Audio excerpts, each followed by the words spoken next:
Nananatiling sapat ang supply ng bigas hindi lang sa buong bansa kundi pati na din sa mga lalawigang tinamaan ng Bagyong Nona.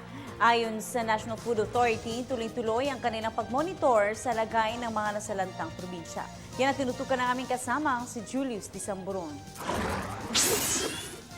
Siniguro ng National Food Authority na sapat ang supply ng bigas ngayong taon, hindi lang sa Kamaynilaan kundi pati sa mga lalawigang dinaanan ng malalakas na bagyo. Ayon kay NFA Region 4 Director Piolito Santos, lumabas sa kanilang walang patid na inventaryo at pagmumonitor sa supply ng bigas na walang dapat na ikapangambang magkakaubusan ng supply. Bahagi kasi ng direktiba ni Pangulong Aquino matapos itong bumisita sa Oriental Mindoro noong nakaraang buwan, ang siguruhing agad na tutulungan ang mga nasalanta nating kababayan. Sa kasalukuyan ay meron tayong 1.2 million bags of rice, saka 1.3 million bags of palay.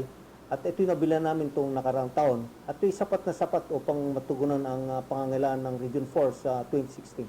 Mismo nating nasaksihan na naging epekto ng Bagyong Nona sa Oriental Mindoro noong Disyembre 2015. Bukod sa mga wasak na infrastruktura ay bumungad sa atin ang mga wasak na palayan. Tila malaking danyo sa hanin ng mga magsasaka. Sa amin sa NFA ay may na-damage kaming 1,200 bags sa pinamalayan lang. At saka sa Kalapan ay mayroong 700 bags na bigas. At ito naman ay kasama sa insurance coverage ng GSIS. May mga bigas na inaangkat din naman ng NFA mula sa ibang karatig bansa at siniguro ni Santos na laging prioridad ang NFA at hindi ito maiipit sa dami ng mga kargamentong ibinababa sa mga pantalan. Yung namang requirement ng Romblon sa Marinduque, sa Palawan at saka Mindoro.